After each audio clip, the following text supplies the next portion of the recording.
ಸಂಘಟಿತ ಮತ್ತು ಕಟ್ಟಡ ಕಾರ್ಮಿಕರ ಮುಖಂಡರ ಸಮ್ಮುಖದಲ್ಲಿ ಹಾಗೂ ಬೆಳ್ತಂಗಡಿ ಧರ್ಮಸ್ಥಳ ಜನಗಳ ನಮ್ಮ ಕಾರ್ಮಿಕರ ಸಮ್ಮುಖದಲ್ಲಿ ಮತ್ತು ಮಾನ್ಯ ಸ್ಥಳೀಯ ಸಚಿವರ ಸಮ್ಮುಖದಲ್ಲಿ ಸಚಿವರ ಸಮ್ಮುಖದಲ್ಲಿ ಇವತ್ತು ಚಿತ್ರದುರ್ಗದಿಂದ ಇಲ್ಲಿಗೆ ಬಂದು ನಾವು ಈ ವೇದಿಕೆಯಲ್ಲಿ ಮಾತನಾಡೋದಕ್ಕೆ ಅವಕಾಶ ಕೊಟ್ಟಂತ ಬೆಳ್ತಂಗಡಿ ಜನಗಳಿಗೆ ವಂದಿಸ್ತಾ, ಬಂಧುಗಳೇ, 1996ರಲ್ಲಿ ಕೇಂದ್ರ ಸರ್ಕಾರ ಒಂದು ಆಕ್ಟ್ ಅನ್ನು ತರುತ್ತೆ, building and other construction workers welfare act ಅಂತ. ಅದು ಕೇವಲ 3 ರಾಜ್ಯಗಳಲ್ಲಿ ಇರುತ್ತೆ. ಆ 3 ರಾಜ್ಯಗಳಲ್ಲಿ ಇದ್ದಾದ್ಮೇಲೆ ಕರ್ನಾಟಕದಲ್ಲಿ ನಾವು ಕೂಡ ಈ ಮಾದರಿಯನ್ನು ಅನುಸರಿಸಿ ಕಟ್ಟಡ ಮತ್ತು ಇತರೆ ನಿರ್ಮಾಣ ಕಾರ್ಮಿಕರ ಕಾಯ್ದೆಯನ್ನು ಜಾರಿ ಮಾಡ್ರಿ ಅಂತ ಅವತ್ತು ಹೋರಾಟ ಮಾಡ್ತೀವಿ. ಅವತ್ತಿನ ಸಚಿವರು ಇವರು ತನ್ವೀರ್ ಸೇಠ್ ಅವರು ಬೆಂಗಳೂರಲ್ಲಿ ಪ್ರಪ್ರಥಮವಾಗಿ ಅವರಿಗೆ ಮನವಿ ಕೊಡ್ತೀವಿ. ತನ್ವೀರ್ ಸೇಠ್ ಅವರಿಗೆ ಅವರು ಕಳೆದ ಅದು ಆದ್ಮೇಲೆ ಮನವಿ ಕೊಟ್ಟ ಆದ ನಂತರ 6-7 ತಿಂಗಳಿಗೆ ಒಂದು ಪತ್ರ ಕಳಿಸ್ತಾರೆ. ನಿಮ್ಮ ಮಸೂದೆಯನ್ನ ಶೀಘ್ರವಾಗಿ ನಾವು ವಿಧಾನಸಭೆಯಲ್ಲಿ ಚರ್ಚೆ ಮಾಡಿ ಅದನ್ನ ಒಂದು ಕಾರ್ಯರೂಪಕ್ಕೆ ತರ್ತೀವಿ ಅಂತ ತರ್ತಾರೆ. 2006 ನವೆಂಬರ್ 1ನೇ ತಾರೀಕು ಕರ್ನಾಟಕ ಕಟ್ಟಡ ಮತ್ತು ಇತರ ನಿರ್ಮಾಣ ಕಾರ್ಮಿಕರ ಕಾಯ್ದೆ ಮತ್ತು ಮಂಡಳಿ ಉದಯವಾಗುತ್ತೆ. ಅವತ್ತಿನ ಮಂತ್ರಿಗಳು ಕುಮಾರಸ್ವಾಮಿ ಮತ್ತು ನಮ್ಮ ಯಡಿಯೂರಪ್ಪ ಸಾಹೇಬರು, ಅವರಿಗೆ ನಾವು ಈ ಒಂದು ಧನ್ಯವಾದಗಳನ್ನ ಅರ್ಪಿಸ್ಬೇಕು ಇದೊಂದು ಸಂದರ್ಭದಲ್ಲಿ.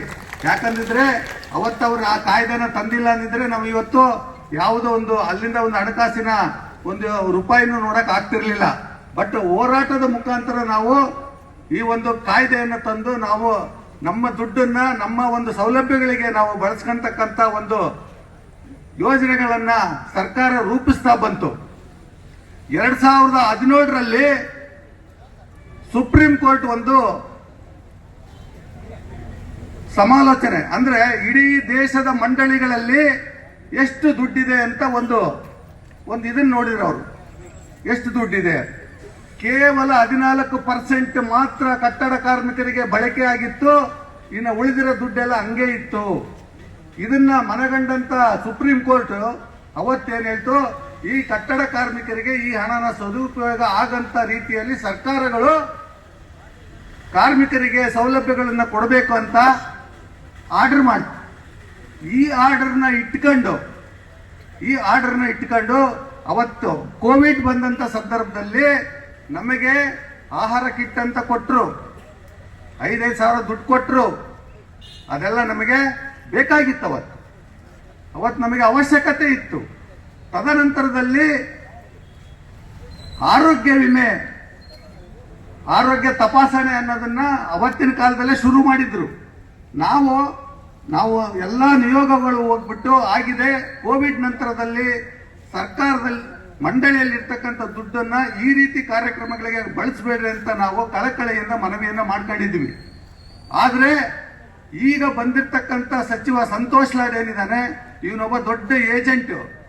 ಇವನು ಏನ್ ಮಾಡ್ತಾ ಇದ್ದಾನಪ್ಪ ಇವತ್ತು ಅಂತಂದ್ರೆ ಎಲ್ಲರಿಗೂ ಗೊತ್ತಿದೆ, ಇಲ್ಲಿ ನಮ್ಮ ಶಾಸಕರಿಗೂ ಗೊತ್ತಿದೆ. ನಾನು ಹೇಳ್ತೀನಿ ಅವ್ರಿಗೆ, ಇವತ್ತು ಕಟ್ಟಡ ಕಾರ್ಮಿಕರಿಗೆ ಬೇಕಿಲ್ಲದ ಯೋಜನೆಗಳನ್ನ ಜಾರಿ ಮಾಡಿಬಿಟ್ಟು ಏನನ್ನ ಕೇಳಿದ್ರೇನಪ್ಪ ನೀವು, ನಮ್ಮ ಆರೋಗ್ಯ ತಪಾಸಣೆ ಮಾಡ್ರಿ ಅಂತ ಕೇಳಿದ್ರೇನಪ್ಪ ನೀವು? ಮಾತಾಡ್ರಿ. ಯಾರಿಗನ್ನ ಬೇಕಾಗಿತ್ತಾ? ರಕ್ತ ಕೊಟ್ಟು 3,000 ರೂಪಾಯಿ ಮಾರ್ಕೊಂಡಂತ ಇದು ಬೇಕಾಗಿತ್ತೇನಪ್ಪ ನಮಗೆ? ನಾವು ಕೇಳಿದ್ವ? ಬೇಕಿಲ್ಲದ ಯೋಜನೆಗಳನ್ನ ಜಾರಿ ಮಾಡಿ ಅಲ್ಲಿಂದ ಲೂಟಿ ಮಾಡ್ತಕ್ಕಂಥ ಕೆಲಸನ ಮಾಡ್ತಿರ್ತಕ್ಕಂಥದ್ದು ಸಂತೋಷ್ ಲಾಡ್. ಇವತ್ತು ಆರೋಗ್ಯ ತಪಾಸಣೆಗೆ 320 ಕೋಟಿ ಟೆಂಡರ್ ಕರೆದಿದ್ದಾನೆ. ಸಂಚಾರಿ ಆರೋಗ್ಯ ಕೇಂದ್ರ ಅಂದ್ರೆ ಬಸ್ಗಳಲ್ಲಿ ಸಂಚಾರಿ ಆರೋಗ್ಯ ಅಂದ್ರೆ ಕಟ್ಟಡ ಕಾರ್ಮಿಕರಿಗೆ ಏನನ್ನ ಆಗಿದ್ರೆ ಅಲ್ಲೇ ಹೆಲ್ತ್ ಚೆಕಪ್ ಮಾಡಿಬಿಟ್ಟು ಹಂಗೆ ಮಾತ್ರೆಗಳಿಗೆ ಅದು ಕೊಡೋದಕ್ಕೆ 100 ಬಸ್ ಬಿಟ್ಟಿದ್ದಾನೆ, ಎಲ್ಲ ಕೊಳ್ತೋಗಿರೋ ಬಸ್ಗಳ. ಒಂದು ಬಸ್ಗಳೆಲ್ಲ ನಿಂತಿದ್ದಾವೆ, ನಮ್ಮ ಹತ್ರ ವಿಡಿಯೋಸ್ ಎಲ್ಲ ಇದಾವೆ ಆಯ್ತಾ.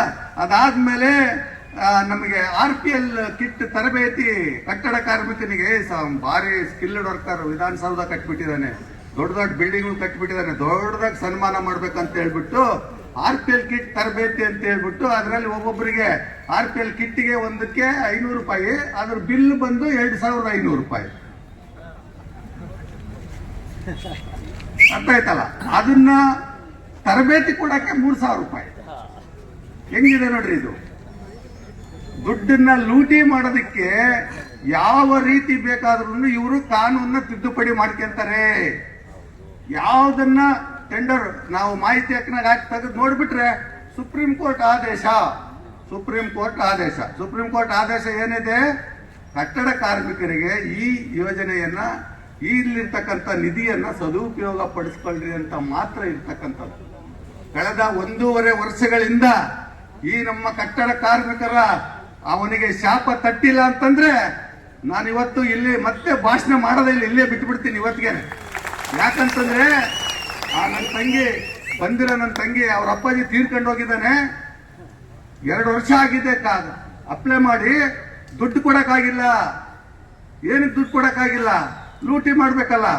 ಒಬ್ಬ ಪೆನ್ಷನ್ದಾರ ಬರ್ತಾನೆ, ಸರ್ ನನ್ನ ಪೆನ್ಷನ್ ಬರ್ತಿಲ್ಲ, 4 ತಿಂಗಳಾಯ್ತು, 5 ತಿಂಗಳಾಯ್ತು, 9 ತಿಂಗಳಾಯ್ತು. ಸಾಮಾನ್ಯ ಪರಿಜ್ಞಾನ ಬೇಡೇನ್ರಿ ಅವ್ರಿಗೆ? ALC ಅವರಿಗೆ ಪೆನ್ಷನ್ ಕೊಡ್ತಾ ಇದ್ರೆ ಅದನ್ನ ಕಂಟಿನ್ಯೂ ಮಾಡಬೇಕು. ಅದನ್ನ ಮತ್ತೆ ಆ ದಾಖಲೆ ತರ್ರಿ, ಈ ದಾಖಲೆ ತರ್ರಿ ಅಂತೇಳಿ ಅವ್ರನ್ನ ಸಾಯಿಸ ಕೆಲಸ ಅಂತ ಮಾಡಂತ ಅವ್ರನ್ನ ಓಡಾಡಿ ಅವರಿಗೆ ಸಾತ್ತೋಗ್ಬೇಕು ಅವರು. ಆ ನಿಟ್ಟಿನಲ್ಲಿ ಇವತ್ತು ಈ ರಾಜ್ಯ ಸರ್ಕಾರ ನಡ್ಕಂತ ಇದೆ. ಹೌದಂತೀರಾ ಇಲ್ಲ ಅಂತೀರಾ? ಅದಕ್ಕೆ ಈ ನಿಟ್ಟಿನಲ್ಲಿ ನಾವು ಇಲ್ಲಿ ಬಂದಿರತಕ್ಕಂಥ ನಮ್ಮ ಮಾನ್ಯ ಶಾಸಕರನ್ನ ಕೇಳ್ಕೊಂತೀವಿ, ವಿಧಾನಸೌಧದಲ್ಲಿ ಟೇಬಲ್ ಗುದ್ದಿ ಮಾತಾಡ್ರಿ, ನಿಮಗೆ ಹಕ್ಕಿದೆ. ಈ ಬೆಳ್ತಂಗಡಿ ಜನಗಳ ಪರವಾಗಿ ಟೇಬಲ್ ಗುದ್ದಿ